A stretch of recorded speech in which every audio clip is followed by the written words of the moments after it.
जी अस्सलाम वालेकुम। ये हमारा अमेजोन का थर्ड लेक्चर है। इसमें हमने बेसिकली ना जो हमारे प्रीवियस लेक्चर्स थे उनमें हमने डिस्कस कर लिया था कि अमेजोन की टाइप्स कौन सी होती हैं काम करने की। मतलब कि आपने एफबीए करना है या एफबीएम करना है, आपने होलसेल करना है, ये सब कुछ हमने अपने प्रीवियस लेक्चर्स में डिस्कस कर लिया था। अब जो लास्ट टाइम हमने अपनी डिस्कशन की थी कि नेक्स्ट हमने जो सीखना है वो है प्रोडक्ट हंटिंग। अपने हमने प्रोडक्ट हंटिंग को सीखना है। ठीक है। सो अमेजोन के ऊपर अगर काम करना है आपने तो आपको आपके पास कोई प्रोडक्ट होनी चाहिए जिसको आपने बेचना है। ठीक है। सो पहली चीज है प्रोडक्ट हंट करना। ठीक हो गया। सो अमेजोन एफबीए होलसेल और ऑनलाइन आर्बिट्रेज की प्रोडक्ट हंट करने के लिए हम कुछ टूल्स वगैरह यूज करते हैं। सो पहला टूल जो हमने यूज करना है वो है कीपा। ठीक है। आपने सर्च करना है गूगल पे जाके, तो इसमें यूज करना है वो है कीपा। ठीक है। आपने कीपा.com सर्च करना है गूगल पे जाके, तो इस तरह आपके सामने ये टूल आ जाएगा। ठीक है। अब बेसिकली अगर वैसे आप अमेजोन पे जाएं, मैनुअली जाएं, आप यहाँ पे अमेजोन आपने सर्च किया, तो यहाँ पे मतलब आप दुनिया की जोन सी चीज भी सर्च करेंगे वो आपके सामने आ जाएगी। लाइक मैंने बैग यहाँ पे सर्च किया है, तो ये बैग सर्च किया तो यहाँ पे आपको मतलब काफी बैग्स आपके सामने आ जाएंगे। आपको नहीं समझ आएगी कौन सी चीज प्रॉफिटेबल है। ये एडिडास के बैग में प्रॉफिट है या कौन सा जो बैग है वो सबसे ज्यादा बिक रहा है। ठीक है। सो इस चीज को वेरीफाई करने के लिए, ये सब चीजें देखने के लिए हम कुछ टूल्स वगैरह यूज करते हैं। तो पहला टूल है कीपा। आपने कीपा पे जाना है, वहां पे डाटा पे क्लिक करना है। डाटा पे क्लिक करने के बाद पहला ऑप्शन इसके ना ये स्टार्टिंग में आ रहा होगा प्रोडक्ट फाइंडर। आपने प्रोडक्ट फाइंडर पे क्लिक करना है। अब प्रोडक्ट फाइंडर पे क्लिक करने के बाद यहाँ पे नीचे कुछ ये हमसे क्वेश्चंस वगैरह पूछेगा, वो आपने वो क्वेश्चंस पुट करने हैं। लाइक वो आपसे जो टूल है वो पूछ रहा है अपना क्राइटेरिया पुट करो, इसको क्राइटेरिया कहते हैं। ठीक है। सो पहली चीज वो पूछ रहा है सेल्स रैंक। आपने जो आइटम अमेजोन पे बेचनी है उसका सेल्स रैंक क्या हो। ठीक है। अब आप कहेंगे सेल्स रैंक क्या होता है। बेसिकली अमेजोन के ऊपर जो भी आइटम बिक्री होती है ना उसकी जो सेल्स होती हैं, सेल्स के हिसाब से अमेजोन उसको रैंक दे देता है। फॉर एग्जांपल एप्पल मोबाइल है वो अमेजोन के ऊपर बिक रहा है, उसकी सेल्स सबसे ज्यादा है, तो अमेजोन उसको रैंक 1 दे देगा। ठीक है। उसके बाद अगर सैमसंग आता है तो सैमसंग की सेल्स एप्पल से कम है तो उसको रैंक 2 दे देगा। जिस तरह रैंक इंक्रीज होता जाएगा, लाइक 1 से 2 पे जा रहा है, 2 से 3 पे जा रहा है, उसका रैंक इंक्रीज हो रहा है, तो उसकी जो सेल्स होंगी वो डिक्रीज हो जाएंगी, मतलब सेल्स कम हो जाएंगी। अब जो एप्पल है उसका रैंक 1 है तो उसकी सेल्स ज्यादा होंगी। और जो दूसरा है लाइक वो होगा सैमसंग, उसकी जो सेल्स होंगी वो एप्पल से कम होगी बिकॉज उसका रैंक ज्यादा है, इसलिए इस वजह से उसकी जो सेल्स होंगी वो कम होगी। ठीक है। सो ये है सेल्स रैंक। बेसिकली जो अमेजोन जो है आइटम की सेल्स के हिसाब से उसको रैंक कर देता है कि ये आइटम पहले नंबर पे रैंक है बिकॉज इसकी सेल्स ज्यादा है, और ये आइटम है ये 10वें नंबर पे रैंक है या 20वें पे बिकॉज उसकी सेल्स कम है। ठीक हो गया। सो अब यहाँ पे आपने ना पुट करना है 90 डेज के अंदर अपना क्राइटेरिया। आपने जो भी चीज पुट करनी है वो 90 डेज में पुट करनी है। ठीक है। अब वो कह रहा है फ्रॉम टू कहां से लेके कहां तक हो, मतलब कि उसका सेल रैंक कितना हो, फ्रॉम जितना मर्जी हो, टू 40,000 आपने पुट करना है। ठीक है। तो अब आप कहेंगे 40,000 फिगर भी तो ज्यादा है। अब बिकॉज ये है कि अमेजोन के ऊपर जो प्रोडक्ट्स हैं वो मिलियंस में है, इसलिए ये 40,000 फिगर कोई इतनी बड़ी फिगर नहीं है। ठीक है। तो आपने ये यहाँ पे 40,000 पुट कर दिया। उसके बाद बाय बॉक्स के अंदर क्राइटेरिया आपने पुट करना है। अब आप कहेंगे ये बाय बॉक्स क्या है। बेसिकली बाय बॉक्स आप ये इसके ना दो मीनिंग्स होते हैं। पहला मीनिंग अभी आपको आप समझ आएगी, दूसरा आगे जाके इसकी समझ आएगी। तो यहाँ पे आप इसको कंसीडर कर सकते हैं प्राइस, कि अमेजोन के ऊपर जो आइटम है वो कितने की बिक्री हो। मैं कह देता हूँ कि वो मिनिमम 35 की बिक्री हो और मैक्सिमम वो जो आइटम है वो बिक्री हो $150 की। ठीक है। सो ये हम क्राइटेरिया पुट कर रहे हैं। उसके बाद amazon। अब amazon को आपने आउट ऑफ स्टॉक कर देना है।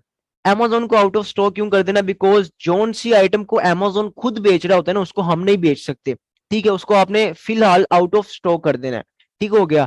सो अभी राइट नाउ आपको थोड़ा सा मसला हो रहा होगा कि ये किस तरह क्राइटेरिया वगैरह पुट करें ये वो। तो जब एक दो दफा आप खुद प्रैक्टिस करेंगे या इसको अगेन देखेंगे लेक्चर को, या आप लाइक रिपीट करोगे, देन इंशाल्लाह आपको इसकी समझ आती जाएगी। तो ये है कि आपने ये चीजें ना साथ साथ नोट करते रहना है किसी भी चीज के ऊपर मोबाइल में या नोटपैड पे, कि जो आपने कीपा के अंदर सेल्स रैंक पुट करना है वो कहाँ पे 90 डेज के अंदर 40,000 40,000 पुट करना है। ठीक है। बाय बॉक्स का प्राइस क्या पुट करना है, अमेजोन को आउट ऑफ स्टॉक कर देना है। ठीक है। सो ये चीजें आपने पुट करती रहनी है। उसके बाद न्यू डॉलर का मतलब है कि अ, जो बंदे अमेजोन के ऊपर उस आइटम को बेच रहे हों, जो न्यू हो उस आइटम में, उनका उनका प्राइस क्या हो। मतलब कि मैं एक आइटम है उसको बेचूंगा तो मैं एक न्यू पर्सन हूं, तो मैं अपना प्राइस क्या रखूंगा, मैं भी अपना प्राइस 35 से लेके वो ही रखूंगा 150 तक। ठीक हो गया। सो मैंने भी ये चीज यहाँ पे पुट कर दी। अब उसके बाद वो कह रहा है न्यू थर्ड पार्टी एफबीए, इसको आपने इग्नोर करना है, एफबीएम को भी इग्नोर करना है, बिकॉज इसके अंदर काफी फिल्टर्स हैं, हमने अपने वही फिल्टर लगाने हैं जिनकी हमें जरूरत है। ठीक है। न्यू थर्ड पार्टी एफबीएम, ये सारी चीजें आपने इग्नोर करनी है, ये भी सब सारे फिल्टर्स आपने इग्नोर करने हैं। नीचे कैटेगरी, अब यहाँ पे मेन चीज आ जाती है कैटेगरी के, हमने कौन सी कैटेगरी सिलेक्ट करनी है। ठीक है। मतलब कि एक आइटम है उसकी एक कैटेगरी होती है, जो मोबाइल है मोबाइल की एक अलग कैटेगरी है। ठीक है। जो प्रोडक्ट्स किचन में यूज होती हैं उनकी एक अलग कैटेगरी है, वो किचन की आइटम्स हैं। जो मोबाइल जो आइटम्स हैं वो इंडस्ट्रीज में यूज होती हैं, उनकी कैटेगरी इंडस्ट्रीज है। तो हर आइटम की अलग अलग कैटेगरी होती है। अब आपने सबसे पहले तो ये यहाँ पे देखना है कि कौन सी कैटेगरी हमारे लिए प्रॉफिटेबल है, कौन सी कैटेगरी में फायदा है। अब ये सारी कैटेगरीज में आपके साथ डिस्कस करूंगा कि कौन सी कैटेगरी में क्या क्या होता है, कौन कौन सी किस किस टाइप की प्रोडक्ट्स होती हैं, तो हमने कौन सी आइटम कौन सी कैटेगरी में अपनी काम करना है। ठीक है। और कौन कौन सी कैटेगरी में मैं खुद काम कर रहा हूँ वो भी आपको अभी बता देता हूँ। अब यहाँ पे जो पहली चीज आ रही है वो आ रही है अलेक्सा स्किल्स। अब अलेक्सा स्किल्स क्या होता है?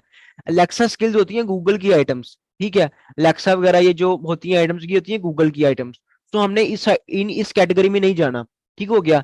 ये अब ये होती हैं इलेक्ट्रॉनिक आइटम्स अप्लायंसेस, इसमें भी हमने नहीं जाना। उसके बाद apps and games, apps and games में भी हमने नहीं जाना, इस कैटेगरी में भी हमने अपना काम नहीं करना। उसके बाद ये आर्ट्स में भी काम नहीं करना, बुक्स में भी काम नहीं करना। ऑटोमोटिव, ऑटोमोटिव होती है ये, आप ये कह लें कि गाड़ियों के स्पेयर पार्ट और मोटर बाइक्स के स्पेयर पार्ट्स वगैरह है, इनमें हमने काम करना है। ये कैटेगरी अच्छी है। ये आपने नोट करते रहना कौन कौन सी कैटेगरीज काम करने के लायक हैं और किन में प्रॉफिट है। ठीक है। अब दूसरा बेबी प्रोडक्ट्स, बेबी प्रोडक्ट्स भी काफी अच्छी, इस कैटेगरी में भी काफी अच्छी सेल्स होती हैं, ये कैटेगरी भी काफी अच्छी है। ब्यूटी एंड पर्सनल केयर में भी हम जाएंगे, ये भी काफी अच्छी कैटेगरी है। और उसके बाद सीडी में भी नहीं जाना, क्लोथिंग में भी नहीं जाना। क्लोथिंग में क्यों नहीं जाना? बिकॉज क्लोथिंग में ये है कि फंड्स बहुत काफी ज्यादा आते हैं, और कपड़ा एक ऐसी चीज है जो जब कस्टमर के पास पहुंचता है तब उसको उसकी क्वालिटी का पता चलता है। तो वो गोरे होते हैं उनको पसंद नहीं आता, वो रिफंड कर देते हैं, इसमें रिफंड बहुत ज्यादा होता है। और दूसरा कपड़े को मैनेज करना ये वो, लाइक इसमें एक तो ये है कि कंपटीशन भी बहुत ज्यादा है, सो हमने इसमें भी नहीं जाना। उसके बाद इनमें भी नहीं जाना, डिजिटल म्यूजिक इलेक्ट्रॉनिक्स में भी नहीं जाना, बिकॉज इलेक्ट्रॉनिक्स में रिफंड बहुत ज्यादा आते हैं, क्योंकि इलेक्ट्रॉनिक आइटम होती है, वो उसमें कोई भी इशू आ जाए तो वो हमारा लॉस होता है। सो इलेक्ट्रॉनिक में भी नहीं जाना। उसके बाद गिफ्ट कार्ड्स, ग्रोसरी में जाना है, ग्रोसरी काफी अच्छी कैटेगरी है, बिकॉज ग्रोसरी हर बंदे की जरूरत है, हमने जरूरत पे जाना है। ठीक है। तो ऐसी चीज जिसकी सेल्स कभी रुके ही ना, ग्रोसरी की सेल्स कभी नहीं रुकती। हैंडमेड आइटम्स में भी नहीं जाना। हेल्थ एंड हाउस होल्ड में भी जाना है, ये भी काफी अच्छी कैटेगरी है। होम एंड किचन में भी हमने जाना है। उसके बाद आ जाती है इंडस्ट्री, इंडस्ट्री की आइटम्स, इसमें भी हमने जाना है, ये भी काफी अच्छी कैटेगरी है। उसके बाद और अगर यहाँ पे कोई काम की कैटेगरी है तो वो है ऑफिस प्रोडक्ट और पेट सप्लाईज, तो काफी अच्छी कैटेगरी है ना, बिकॉज यूएसए के अंदर हर बंदे के पास कोई ना कोई मतलब बिल्ली कुत्ता वगैरह होता ही है। सो ये जो है ये कैटेगरी भी काफी अच्छी है। सो अभी हमने यहाँ पे ना एक कैटेगरी ना सिलेक्ट करनी है, कोई भी एक कैटेगरी मैं सिलेक्ट कर लेता हूँ, ग्रोसरी। ठीक है। अभी ये टूल मुझे ग्रोसरी कैटेगरी की आइटम्स निकाल के दिखाएगा, जिस जो मैं क्राइटेरिया लगाऊंगा उस हिसाब से। ठीक है। सो ग्रोसरी कैटेगरी मैंने सिलेक्ट कर लिया कि मैंने इस टूल को बता दिया कि मुझे ग्रोसरी की आइटम्स दिखाओ, बिकॉज मैं ग्रोसरी में इंटरेस्टेड हूँ। ठीक है। अब आपने नीचे आना है, ये सारे क्राइटेरिया भी आपने इग्नोर करने हैं। उसके बाद यहाँ पे एक ऑप्शन होगा ये अकाउंट रिट्रीव लाइव ऑफर। इसका मतलब है एफबीए, इसका मतलब है कितने लोग उस आइटम को पहले से बेच रहे हो, उसके ऊपर एफबीए कर रहे हो। मतलब कि जो आइटम आपने अमेजोन पे बेचना चाहते हो, जो आप फाइंड कर रहे हो, उस आइटम को पहले कितने लोग बेच रहे हो। मैं कहता हूँ उसको मिनिमम 3 बंदे बेच रहे हो और मैक्सिमम 15 बंदे बेच रहे हो। मेरे से पहले 3 बंदे कम से कम बेच रहे हो, ताकि मुझे यकीन हो कि अगर ये 3 बेच सकते हैं तो मैं भी उस आइटम को बेच सकता हूँ। ठीक है। मिनिमम 3 हो, मैक्सिमम 15-16, जितने इस हिसाब से हो। बाकी 15 से ज्यादा भी हो जाए कोई मसला नहीं है, उनकी सेल्स के हिसाब से हम उनको डिवाइड करके देख लेते हैं कि अगर सेल्स ज्यादा है, तो अगर बंदे भी ज्यादा है सेल्स भी ज्यादा है, तो इट्स मीन की कोई ऐसा मसला नहीं है। लेकिन सेल कम हो और बेचने वाले ज्यादा हो, देन ऐसी आइटम में हम नहीं जाते।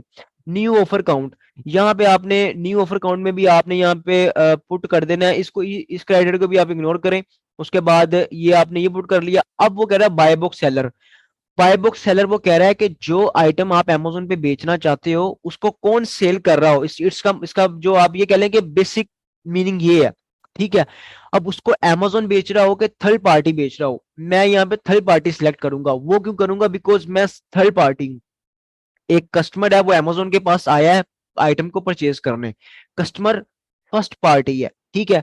Amazon सेकंड पार्टी है, मैं थर्ड पार्टी हूँ, ठीक है। Amazon ने फर्स्ट पार्टी को और थर्ड पार्टी को आपस में मिलाया है, और दरमियान में Amazon third party second party है, ठीक है।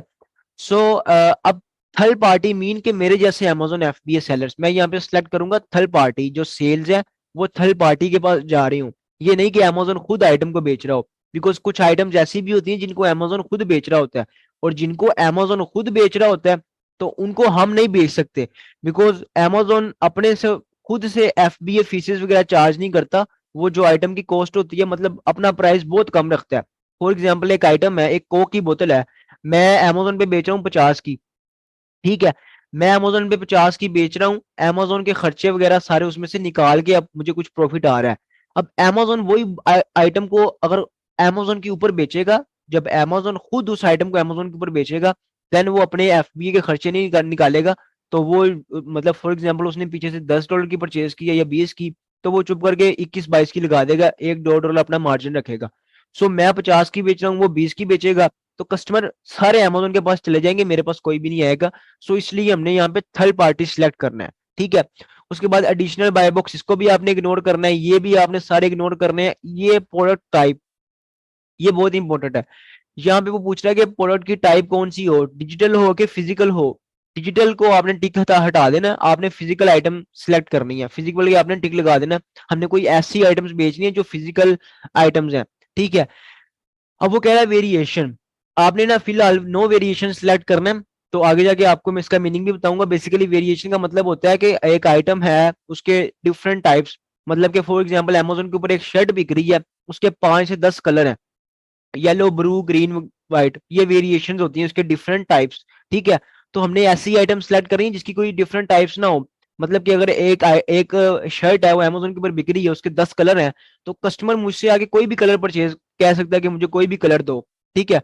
सो मुझे उसके लिए अपनी इन्वेस्टमेंट भी ज्यादा करनी पड़ेगी, और 10-10 आइटम्स परचेज करनी पड़ेगी। सो इसीलिए मैं ऐसी आइटम चूज करूंगा जिसके अंदर कोई वेरिएशन हो ही ना, ठीक है। सो अब हो नीचे आओ, रेटिंग। अब वो कह रहा है आपकी रेटिंग कितनी हो, रेटिंग फ्रॉम टू, कहां से लेके कहां तक आपकी रेटिंग कितनी हो, उस प्रोडक्ट की रेटिंग कितनी हो। मैं कहता हूँ मिनिमम उस प्रोडक्ट की रेटिंग 4 हो, ठीक है। आपने ये चीजें नोट करते रहना है साथ साथ। रिव्यू, उस आइटम के ऊपर कस्टमर्स ने कितने रिव्यू दिए हों, मतलब कि कितने कमेंट्स किए हों या कितने उसके ऊपर अपने रिमार्क्स दिए हों।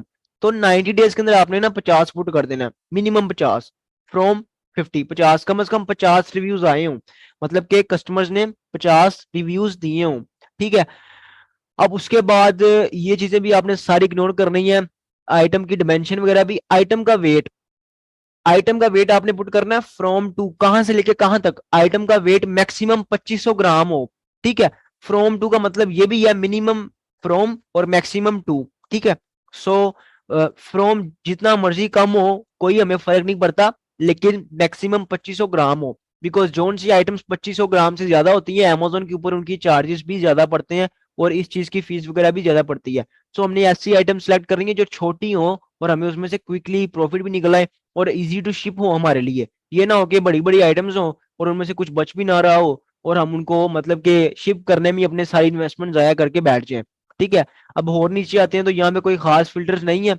तो अब मैं एक दफा गेन सारे फिल्टर्स आपको रिपीट कर देता हूँ, ताकि आपकी गेन हेल्प हो जाए जल्दी से। सो आप ये चीजें काइंडली नोट भी कर लेना, जब आपने खुद कीपा यूज करना है देन आपने ये क्राइटेरियाज वगैरह पुट करने हैं, ठीक है। तो पहला फिल्टर जो हमने पुट किया था वो था सेल्स रैंक, तो आपने 40,000 पुट करना है 90 डेज के अंदर, ठीक है। सेल्स रैंक होता है कि एक आइटम है उसके जितना जितनी ज्यादा सेल्स होती हैं, Amazon उसकी सेल्स के हिसाब से उसको एक रैंक दे देता है, ठीक है। सो 40,000 सेल रैंक पुट कर दिया। बाय बॉक्स तो आपने 35 से लेकर 150 पुट कर दिया, आउट ऑफ स्टॉक Amazon को कर दिया, ये चीजें भी पुट कर दी। सो उसके बाद ये सब कुछ इग्नोर कर रही है, हमने अपनी कोई कैटेगरी सिलेक्ट कर ली, ठीक है। उसके बाद नीचे हम आए और ये सारी फिल्टर्स वगैरह हमने पुट करने के बाद अब यहाँ पे एक ऑप्शन आ रहा है फाइंड प्रोडक्ट्स, ठीक है। आपने फाइंड प्रोडक्ट्स पे क्लिक करना है, ये प्रोसेस होगा थोड़ी देर में, और ये आपको यहाँ पे प्रोडक्ट्स दिखा देगा। ये आपके सामने प्रोडक्ट्स आ गई हैं। ये प्रॉफिटेबल प्रोडक्ट नहीं है, लेकिन उसने आपको फिर भी फिल्टर करके प्रोडक्ट्स दिखा दी हैं। अब ये ऑन अदर हैंड में आपको जाके दिखाऊं amazon, आप ये amazon पे गए हैं, ठीक है। amazon पे जाके अब हमने कैटेगरी सिलेक्ट की थी ग्रोसरी। यहाँ पे देखें ग्रोसरी कहाँ पे है। ये ग्रोसरी एंड फूड आइटम्स, इसको आप एंटर कर दें। अब इस टाइम ग्रोसरी के अंदर आइटम्स आप देखें यहाँ पे कितनी आइटम्स बिक रही हैं। Want to study abroad but still haven't taken your English test? I do. I just don't have time for it. You make time! लेकिन उसने आपको फिर भी फिल्टर करके प्रोडक्ट्स दिखा दी हैं। अब ये ऑन अदर हैंड में आपको जाके दिखाऊं amazon, आप ये amazon पे गए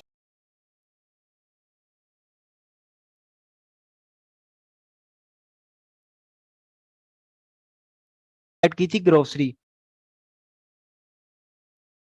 यहाँ पे देखें ग्रोसरी कहाँ पे है। ये ग्रोसरी एंड फूड आइटम्स, इसको आप एंटर कर दें।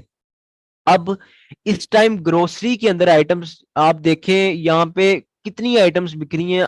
मतलब कि अनलिमिटेड आइटम्स है ना यहाँ पे। मतलब कि आप देखें यहाँ पे जाके हर तरह की आइटम यहाँ पे पड़ी हुई है, ठीक है। सो आप यहाँ पे अगर मैं आपको दिखाऊं जूम करके इस टाइम, तो ओवर 70,000, ठीक है, मोर देन 70,000 आइटम्स ग्रोसरी के अंदर सिर्फ ये कैंडीज की कैटेगरी में और इस कैटेगरी के अंदर लिस्ट है, ठीक है।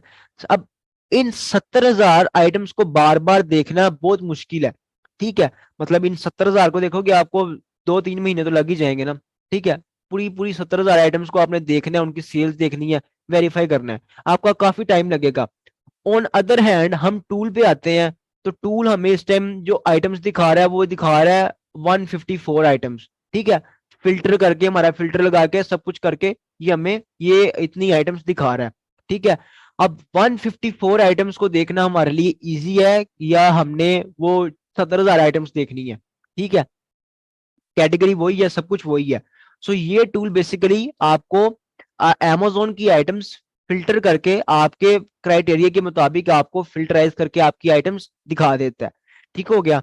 सो ये बेसिकली हमारा आज का लेक्चर था कि हमने कीपा किस तरह यूज करना है। ये फर्स्ट टूल है amazon FBA होलसेल और ऑनलाइन आर्बिट्रेज दोनों के लिए यूज होता है, और ये मेन टूल है, ठीक है। और ये मस्ट टूल है, ये काफी अच्छा टूल है। आगे जाके भी इसकी और भी काफी फीचर्स वगैरह हैं। पहला फीचर यही है कि हमने यहाँ से इसकी प्रोडक्ट्स निकालनी है, ठीक है। अब यहाँ पे ये जो पहली आइटम है, इसको मैं जूम करके दिखाऊं आपको, तो ये अमेजोन का ऑप्शन नजर आ रहा है। आप अमेजोन पे क्लिक करोगे तो ये आइटम की अमेजोन के ऊपर लिस्टिंग ओपन हो जाएगी, ठीक है। सो ये आइटम अमेजोन के ऊपर बिक्री है अकॉर्डिंग टू माई क्राइटेरिया। मैंने वहां पे पुट किया था कि मुझे ऐसी आइटम दिखाओ जो छोटी हो, ये छोटी आइटम है। मैंने उनको कहा था कि ऐसी आइटम हो जिसका मतलब कि बाकी चीजें हम नेक्स्ट लेक्चर में डिस्कस करेंगे। सो ये हमारा आज का लेक्चर था कि हमने कीपा के अंदर क्राइटेरिया किस तरह पुट करना है और उसके बाद आगे जो प्रॉफिटेबल प्रोडक्ट्स हैं वो किस तरह निकालनी है। अब इन सारी आइटम्स को बारी बारी हमने आगे चेक करना है कि किसके अंदर मार्जिन है, ठीक है। 154 आइटम्स को हम 1 वीक में आप भी चेक कर लें तो हमें 154 में से ज्यादा नहीं, कम से कम 10-15 आइटम्स तो प्रॉफिटेबल इजीली मिल जाएंगी, ठीक है। सो ये हमारा लेक्चर था आज का। तो बाकी किसका कोई क्वेश्चन हो तो आप लोग क्वेश्चन भी कर सकते हैं। सो बेसिकली ये हमारा लेक्चर था कि हमने कीपा के अंदर क्राइटेरिया किस तरह पुट करना है और अपनी प्रोडक्ट्स किस तरह निकालनी है, ठीक है। सो किसी कोई क्वेश्चन हो तो आप लोग कर सकते हैं, मैं अभी आपका रिप्लाई कर देता हूँ।